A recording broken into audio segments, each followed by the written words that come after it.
우리가 고통스럽게 지나고 있는 이 코로나의 시기는 참으로 안팎으로 우리에게 도전을 많이 줍니다.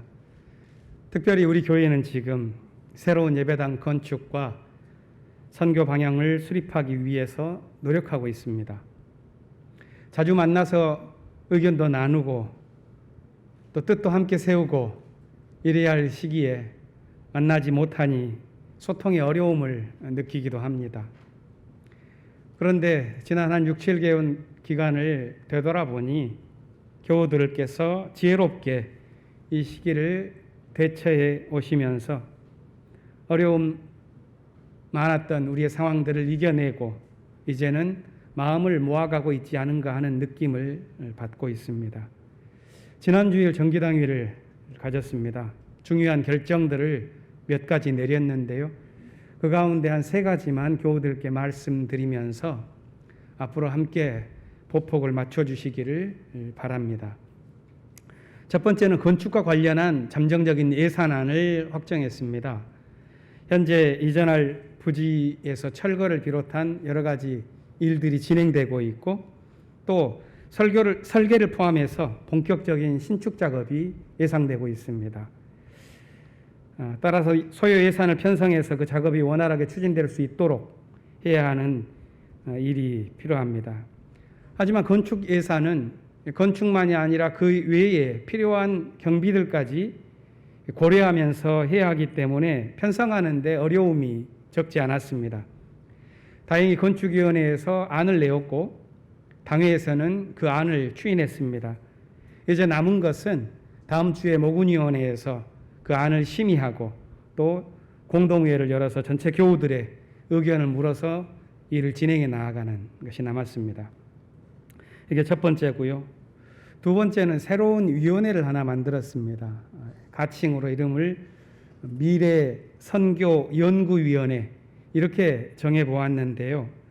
이 위원회에서 해야 할 일은 그동안에 교우들이 여러 가지 면에서 우리에게 선교 기금이 필요하다 하는 말씀을 하셨는데 그 기금을 정하기 위해서는 도대체 어떤 선교의 목적을 향해서 그 기금이 필요한지를 논의해야 될 것입니다. 따라서 앞으로 선교의 방향을 구체화하고 또 그 선교 사업을 뒷받침할 수 있는 기금의 규모와 운용 방안을 좀 마련한 다음에 교우들에게 제안하기 위한 기구가 바로 이 위원회입니다.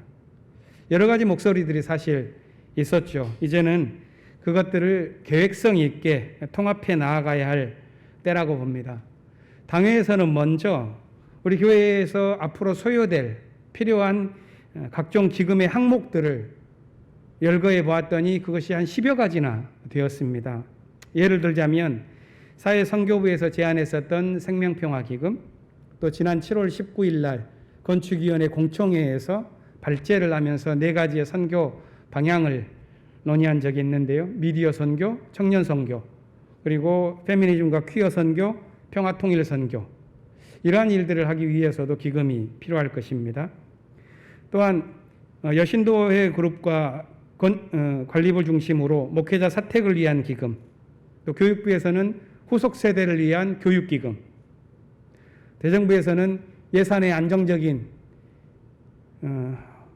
안정성을 유지하는 데 필요한 기금, 길목을 비롯한 외부적인 활동들을 돕는 기금, 이러한 기금 등 각종 필요한 영역들이 참 많습니다.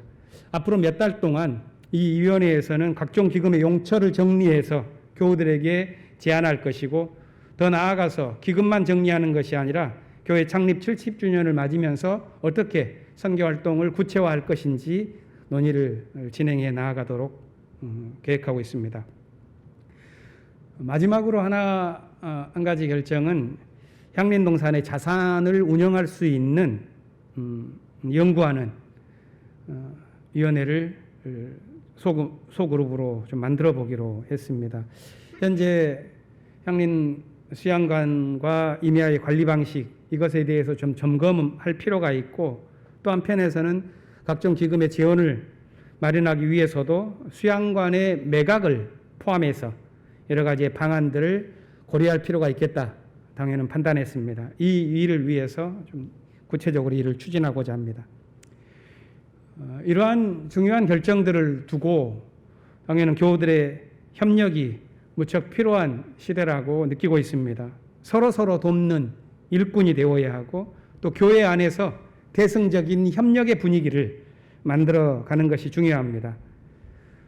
이 과정을 통해서 우리 교회가 새로운 시대를 향해 나아가기 위해서 겪어야 했었던 과거의 진통을 이겨내고 하나님의 선교를 담당해 왔었던 전통을 새롭게 이어갈 수 있기를 바라고 있습니다.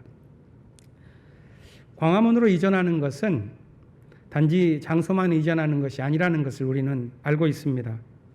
시대는 새롭게 변하고 있고 우리의 선교 방향이나 활동의 방식도 새로워져야 한다는 것을 우리는 실감합니다.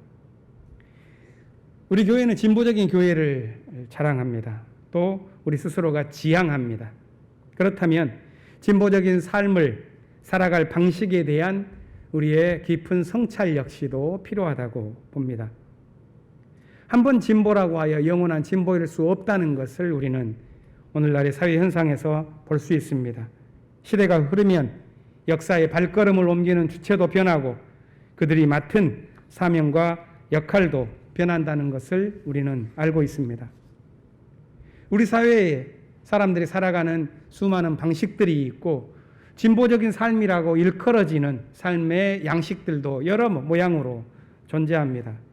저는 우리 공동체가 진보적인 삶을 추구해 간다면 도대체 어떤 방식으로 나아갈 것인가 한번 가늠해 보기 위하여 좀 단순화의 우려가 있긴 하지만 우리 사회에 나타나고 있는 진보적인 삶의 유형을 세 가지로 한번 요약해 보았습니다.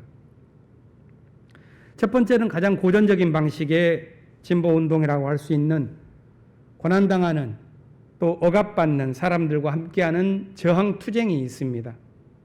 이 운동은 민중적인 특징을 가장 잘 드러내는 방식입니다. 하지만 때로는 그 당파성에 입각한 진영 논리로 인해서 자기의 주장을 극한까지 밀고 나아가면서 불통의 모습을 띠는 경우도 있습니다. 그것은 상대방을 제거함으로써 승리를 맛본 그런 근대적인 인간 유형들의 특징이라 할 수 있는데 그들이 창조적인 힘을 잃어갈 때 보이는 퇴행 현상들입니다.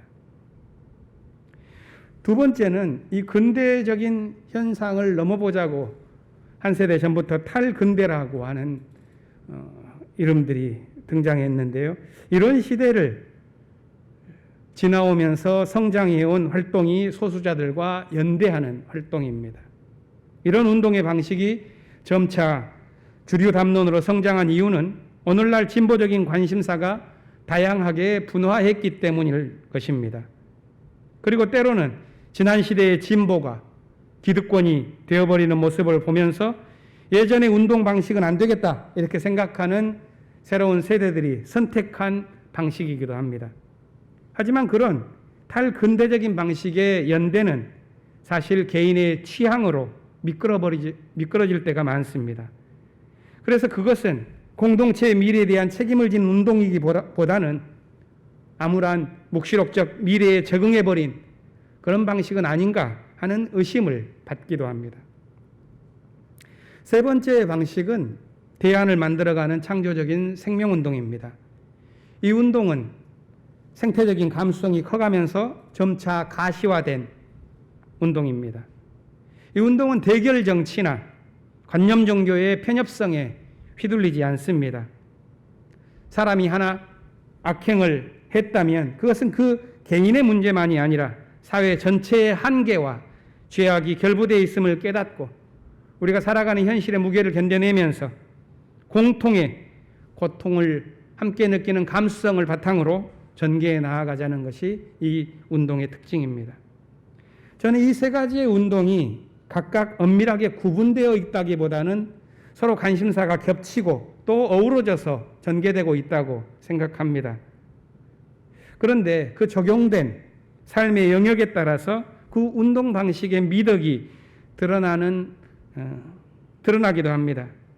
저는 신앙 공동체로서 우리가 진보적인 삶을 살아간다고 한다면 그 방식은 아마 세 번째 방식과 깊이 연결되어서 진행되어야 하지 않겠는가 하고 생각합니다. 진보적인 신앙 공동체는 약자들과의 저항을 함께하고 또 소수자들과 연대하는 그런 삶의 영역에서 멀어지지 말아야 하겠지만 그 공동체의 1차적인 관심은 자기 성찰을 통해서 새로운 방식의 삶을 창조해내는 것에 두어야 한다고 믿습니다. 그것이 성서의 신앙 공동체가 추구해온 삶의 방식이라고 봅니다. 창세기 본문에서 요셉의 이야기는 갈등하던 12 형제들이 서로 화해하는 내용으로 구성되어 있습니다. 이 이야기는 구전으로 전해지던 수많은 민담들을 모아서 만든 설화집으로 알려집니다.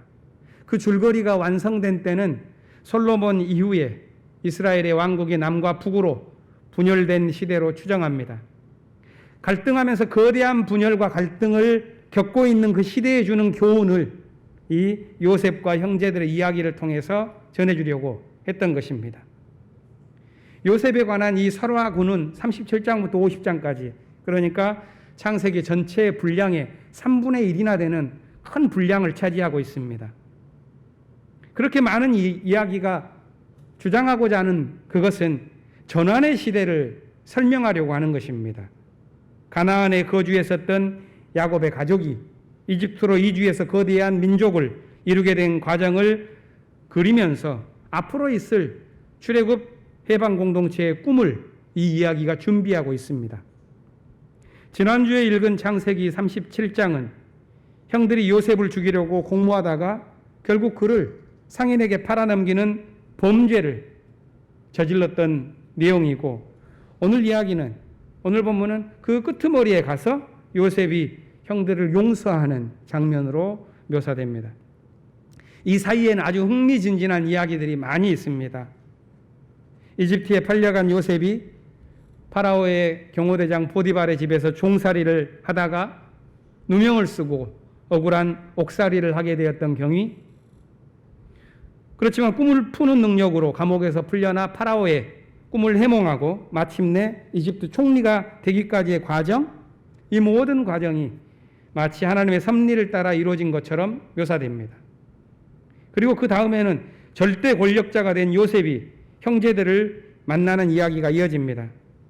여기서 이 설화의 작가는 형제들을 공경에 빠뜨리는 방식으로 이야기를 아주 극적으로 끌고 가죠. 그러다가 마침내 오늘 본문에서 요셉의 고백을 통해서 형제들과 화해하는 장면을 다룹니다. 요셉은 자신을 인신매매한 형제들의 죄악을 들추어서 복수하려고 하지 않습니다. 대신 자신이 걸어온 삶의 여정은 구원을 베풀려고 하는 하나님의 계획 때문이었다고 놀랍게 고백합니다. 자신이 당한 그 삶의 역경들, 그것을 일어나게 했었던 겉으로의 사태는 그 원인이 형제의 배신 때문인 것처럼 보이지만 그 속 내용, 그것을 잊게 만들었었던 진실한 원인, 그것은 형제들보다 자신을 앞서 보내신 하나님의 계획이라고 고백한 것입니다. 그래서 요셉은 이렇게 말하죠. 실제로 자신을 이곳으로 보낸 것은 형님들이 아니라 하나님입니다. 이렇게 고백하는데 우린 여기에서 삶에 대한 깊은 지혜를 보게 됩니다. 그것은 자신의 삶을 자기를 둘러싼 세계에 비추어서 보는 지혜요, 삶의 여정을 하나님의 계획과 연관해서 해석하는 지혜입니다. 그것은 자기 자신을 존재하도록 뒷받침하는 세계에 대한 사랑이 담긴 해석이고, 자기를 살아가도록 이끄는 힘에 대한 동경을 머금고 있는 해석입니다. 자기 삶을 한없이 긍정하지만 이 요셉의 주장에는 자기 주장의 과잉도 없고 이해관계의 이기성도 보이지 않습니다. 다만 하나님의 인도하심을 인식한 삶이 얼마나 위대한 힘을 갖고 있는지를 전해줍니다. 마태복음의 본문은 예수와 가난한 여인의 대화를 다루고 있습니다. 이 대화는 두 가지 방식으로 읽을 수 있습니다. 하나는 예수를 중심에 두고 읽는 것입니다. 대부분이 해석하고 있는 이 방식을 따르면 이야기는 예수의 마음을 돌이킬 때까지 집요하게 매달린 가나안 여인의 끈질긴 모습에 관한 것이 됩니다. 결국 예수의 마음을 돌려서 구원을 받게 된다는 결론에 이르게 됩니다. 하지만 다른 방식으로 가나안 여인을 중심에 두고 이 이야기를 읽으면 해석이 조금 달라집니다. 그 여인이 가진 간절한 삶의 태도로 인해서 예수님이 배타적인 정신에서 풀려나서 구원을 받는다는 이야기가 되는 것입니다. 예수가 구원을 받는다니 참 이상하죠? 그렇지만 우리가 교리적인 시각을 버리고 이 이야기를 있는 그대로 읽어가면 그것이 올바른 해석이 될 수 있겠구나 하는 것을 느끼게 됩니다. 이야기는 이렇습니다. 두로와 시돈이라고 하는 이방 지역의 대명사격이 되는 지역으로 예수께서 갔습니다. 이때 가나안 여자가 다가와서 예수께 호소하지요. 주님, 나를 불쌍히 여겨 주십시오. 내 딸이 귀신 들려 괴로워하고 있습니다. 그런데 예수는 대꾸도 하지 않고 지나가 버립니다. 제자들이 와서 간청하자 비로소 마지못해 말하죠. 그 말은 여인의 요청을 거절하는 것이었습니다. 나는 오직 이스라엘의 집에 길 잃은 양들을 위해서 왔을 따름이다. 당신은 내 관심사가 아니다 하는 말입니다. 그러자 여인은 이번에 무릎 꿇고 주님 나를 도와주십시오. 이런 간청을 합니다. 예수의 대답은 더 매몰찬 것이었습니다. 어떻게 자녀들의 빵을 집어서 개들에게 던져주겠냐? 그건 옳지 않다. 예수가 뱉은 이 차별과 냉대의 언어에 맞선 여인의 대답은 예상을 뒤엎는 것이었습니다. 그것은 죽어버린 언어에 온기를 채운 것이었습니다. 간절함으로 가득 찬 생명의 언어였습니다. 주님, 그렇습니다. 그러나 개들도 주인의 상에서 떨어지는 부스러기는 먹지 않습니까? 딸의 고통을 자기 심장에 담은 어머니만이 할 수 있는 말이었습니다. 이 말을 듣고 예수는 회개하죠.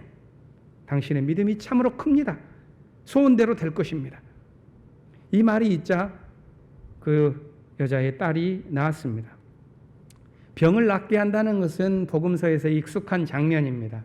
이 복음서 이야기가 특이하게 다루고 있는 것은 예수의 변화지요. 이방 여인을 향한 차별의 시선을 거두어드리고 대신 그 믿음이 크다고 선언한 것입니다. 이 선언을 통해서 예수는 메시아로서 자격을 갖고 딸을 치유할 수 있게 됩니다. 새 삶을 얻은 사람은 사실 보이지 않는 딸이라기보다는 눈앞에 보이는 예수라고 할 수 있습니다. 그가 이방 여인을 통해서 새 삶을 얻은 것입니다. 예수마저도 몰랐던 그 차별의식, 그것의 뿌리가 깊습니다. 그런데 왜 차별의식이 생겨나느냐 하는 것을 들여다보면 그 원인이 의외로 간단하다는 것을 알 수 있습니다. 차별의식이라는 것은 자기 스스로 폐쇄적인 생각에 갇혔을 때 나오는 것입니다. 사람들이 누군가를 차별한다는 것은 그것이 합리적이라고 여기기 때문에 그러는 것입니다. 외국인 노동자를 차별한다거나 유색인종을 차별한다거나 성소수자를 차별한다거나 하는 것은 그렇게 차별적으로 사람을 대하는 것, 그것이 합리적인 것이다 이렇게 여기기 때문에 그렇게 하는 것이지요. 그런데 철학자들은 이렇게 봅니다.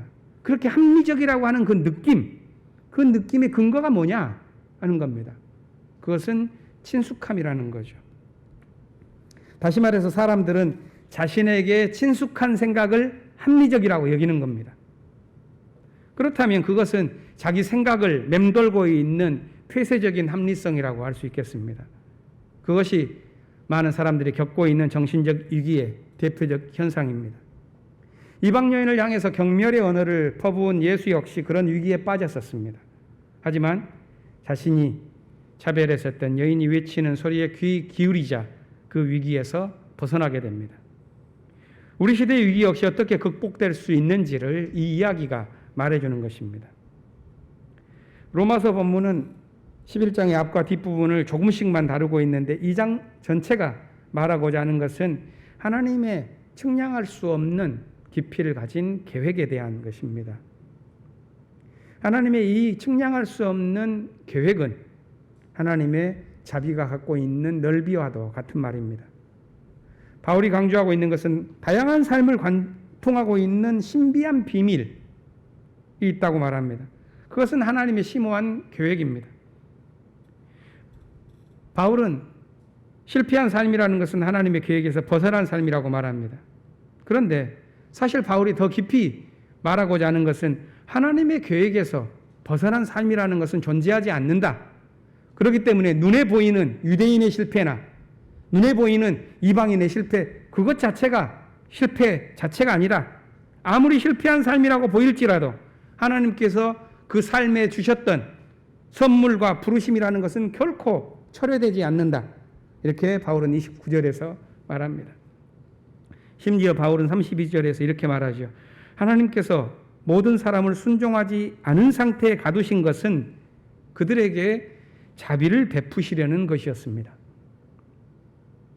눈앞에 보이는 사람들의 불순종이 하나님의 실패를 의미하는 것이 아니라 오히려 여기서 바울은 하나님의 사랑으로부터 우리를 끊을 수 있는 것은 아무것도 없다. 이렇게 말했었던 로마서 8장의 마지막 절에 그 고백을 여기에서 다시 한번 확언하고 있는 것입니다.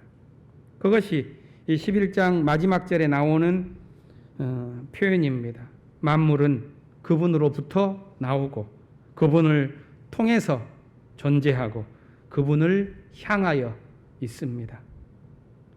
바로 이것이 생명의 존재 방식에 대한 가장 깊은 이해 가운데 하나라고 할 수 있습니다. 저는 바울이 여기서 표현하고 있는 하나님의 깊은 계획 속에서 이루어지고 있는 우리들의 삶, 심지어 실패와 그 개인의 불순종처럼 보이는 것 역시도 하나님의 자비의 경륜 속에 있다고 보고 있는 이 바울의 믿음, 그것이 우리에게 무슨 의미를 줄 수 있는지를 생각해 보겠습니다. 우리 시대의 특징을 설명하는 많은 개념들 가운데 탈진리의 시대다 이렇게 말하는 경우가 많습니다. 탈진리의 시대라는 건 뭐냐면 진리 자체에 주목하지 않는 것입니다. 무엇이 진리인지, 그래서 그 진리를 추구하고 그 진리로서 자신을 다듬어서 세우려고 하기보다는 자신의 주장 자체, 자신이 온화하여서 믿고자 하는 바, 그것을 진리라고 주장해내는 것입니다. 보수단체의 가짜뉴스가 벌어지는 현상은 이 진리 시대의 특징입니다. 또 어떤 사람들은 자신들의 확증 편향에 사로잡혀서 자신의 판단에 부합되는 정보만 진리로 받아들입니다. 그것들 모두가 스스로 볼모가 된 삶을 보여주는 것입니다. 어떻게 우리는 새로운 생명을 향해 가는 새 시대를 살아갈 수 있을까요? 아마 그것은 자신을 존재하게 하는 거대한 생명의 관계를 깊이 인식하는 데에서 다시 시작할 수 있을 것이라고 봅니다. 자기 자신으로서 충실하게 존재하지만 또한 동시에 자신을 철저히 넘어서고자 하는 것에서 들려오는 부름, 그것에 대한 깨어있는 믿음이 참으로 필요합니다. 그것이 신앙인이 갖고자 하는 특징입니다. 하나님의 마음속에는 온 세상 만물의 고통과 꿈이 담겨 있다고 우리는 믿습니다. 그렇기 때문에 그분은 우리가 알 수 없고 측량할 수 없는 계획을 갖고서 우리를 인도하신다 고백합니다. 그것이 바로 요셉이 형님들에게 앞서서 자신을 보내신 분이 있었다고 고백했었던 그 내용일 것입니다. 그러한 믿음으로 코로나 시대를 살아가는 우리의 고통과 혼돈 속에서도 하나님이 주신 삶의 선물과 부르심을 품고 우리 함께 나아가기를 간절히 기원합니다. 침묵으로 잠시 기도하겠습니다.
주